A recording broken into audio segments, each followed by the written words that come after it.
Okay, so I just want to come back and talk a little bit about Love is Blind because, you know, my favorite couple was Clay and AD. So y'all know I like post interviews. And so I was able to catch a couple of post interviews after the show from Clay. And I still got to go watch the ones for AD to see what she's talking about. But I saw Clay on Angela Yee. And I also saw Clay on Dear Future Wifey podcast. Now, if you are not familiar with Dear Future Wifey podcast, make sure that you follow him because he has a lot of great conversations. Now, he brought on Clay and his mother. I watched the part with Clay, and I haven't gotten to the part with his mother. I think I'm a little over halfway because that's a long thing. But shout out to Dear Future Wifey. His name is Lateris Whitfield, but we actually have the same birthday. So our birthdays are Friday. Happy birthday to him. Happy birthday to me. I just wanted to give him some love because those conversations are bomb. Also follow Angela Yee, Way Up. Her podcast is good too. So they had, you know, questions and they really kind of went straight to the questions we wanted to know. Like, are they still dating? Is he still trying to pursue AD? You know, is he in therapy? And did he really know what he was going to say when he went up there? And so I feel like I get a genuine person in Clay. Even the quirks about him, you can tell that sometimes he's anxious and he doesn't know how to be, but he is working through it or whatever. I really got genuineness from him. And so he says that he is in therapy. He goes once a week. And he said he is not pursuing AD anymore, because he realizes that she wants to be a wife right now and he can't give her that kind of commitment. Okay. But some of the things I thought was interesting is that, you know, we find out more about how they do the process. Now, in reviewing the show, I kind of learned how long they film and things like that, but it's important to reiterate it because when you're watching the show, they stretch it out over months. So it's hard to feel like, you know, it's hard to put into perspective that these shows are sometimes filmed in like 10 days, all right? And he pointed out that some of the things that we were seeing were from days 2 and 4, you know, and they were cutting up his words. So he may have talked about cheating, but he also said he talked about building a foundation as well. So that's why it's kind of, just don't take everything you hear on TV to be the gospel. Okay, so he said there was a lot of conversations not aired, and obviously we know that, but one of the other things that I thought was really important is that some of these things start necessary conversations elsewhere, okay? And one of the places that this show did that was for Clay and his family. So they have, you know, it's opened up conversations for them to talk about the things his father did and how his father apologized for taking Clay along on his thought outings. Like, I'm glad he got them together and apologize for that, okay? So he is being a living example of what it looks like for somebody to be human, mess up, and, you know, acknowledge and, you know, take accountability for their mistakes and be a better person. And so, you know, I think we all fell in love with Clay's mom, and, you know, I'm sure that guy really regrets present day, you know, what he did back in the day, but now he's dealing with it, and that's all he can do, okay? Another interesting thing that I thought was pretty cool is that Clay wants to do a lot of things. He has an entrepreneurial mindset, and he wants to do things in real estate, which is why he's a salesperson, and him and AD kind of vibed off of that because she was supposed to be in real estate. And so he eventually wants to open up a community for kids with autism, because he has an autistic brother, but he wants to give back in that way. And I think that will be great because I know that we all know someone that is affected with autism, and a community just for them would be great. Many of them would be great. But then he gets into the fact of, like, why, this is on Angela Yee. He gets into like why he didn't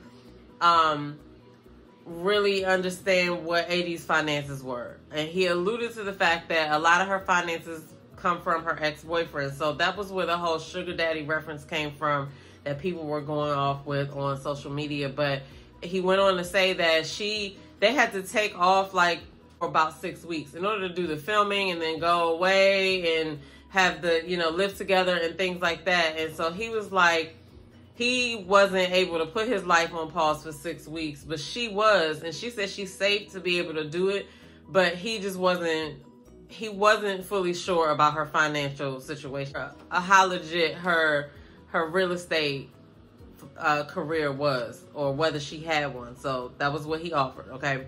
The crazy thing was Clay's mom found out about that secret he was holding for his father about him taking him on his thought excursions.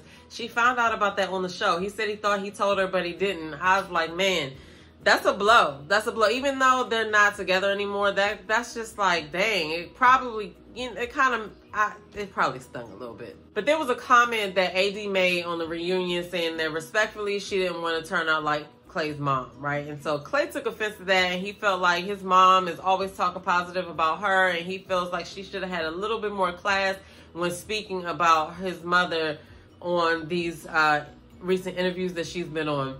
A lot of people don't see anything wrong with what she said because she said respectfully, and she, we kind of get where she was going, but I think Clay is going more towards, did it have to be said, right? So that's subjective.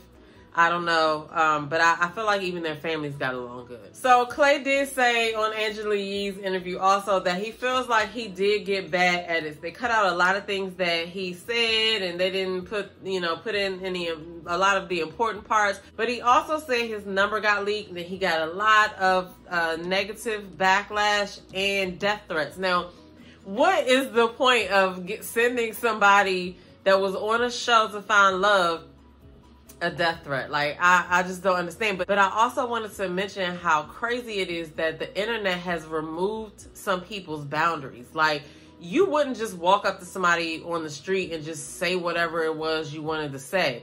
You would have some type of respect and not do that. But people on the internet sometimes feel like, oh, well, if I know that person's name on social media, I can send them an inbox. But, especially to take it a step further and send something negative, like, I'm gonna need y'all to get some hobbies, okay? Leave the people alone. Watch this stuff on TV. Say whatever you gotta say if you have like a commentary channel or something like that. But if you're just running around here just threatening people for no reason because the outcome wasn't like you wanted from a TV show, I need you to stop that, okay? My goodness. So then I was also hearing that apparently Jimmy said that he wouldn't mind, or he would be open to dating AD. If she go and date Jimmy, okay, no. I'm going to have to come back and do another video because, no, man. But I was shocked that she still went out on a date with Mark. So, I better not see her out on a date with Jimmy. And then Clay said he wishes that he watched the show before he went on it. Now, I'm a guess that he was working in his businesses, just like he said, that's the reason why he was not really able to focus on the show, because he was working some of that time.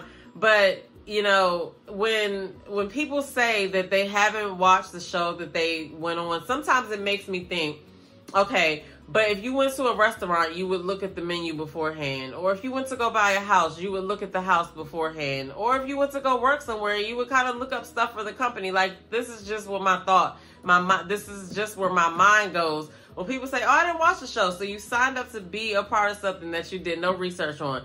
Is wow. However, once he explained how they get on the show, which I already knew, we already know that they cast some of these people by searching Instagram, right? They find people and they reach out to them because they fit the role of what they want to have on the show. We see that with Ready to Love, okay? And that was how they found Clay.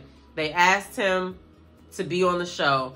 He, told them that, he would do it, but then he was really focused on work and stuff like that. They told him they would work with his schedule, which they lied, but that makes sense as to why, when people come on there,